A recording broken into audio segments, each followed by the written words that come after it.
I had Edith model for me to do this particular statue.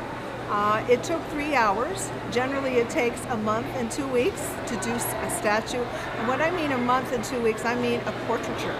This is just a faint likeness of her. And I started off by doing a side profile of her nose and her forehead and all the way down the middle of her face. And then I did a side profile all the way around. And then I started blocking in her cheeks and the mouth and the width of the nose and the bridge of the nose and the eyes and the width of the eyes from the corner to corner and the temples and so on. I'm always looking at relationship from the eyebrow to where the eye begins. I never thought I could make a living at it. And so I studied business and counseling. And the year I was taking my statistics classes, I was working on my kitchen table.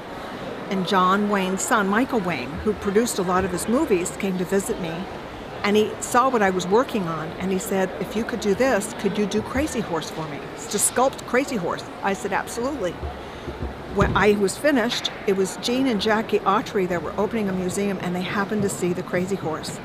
And they asked me if I could do Jean and his horse Champion for their museum in Griffith Park.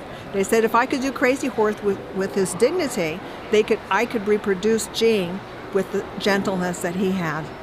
And that started my career. After that, it was Stallone, and it was malls, and it was hospitals and developments, and it just never stopped.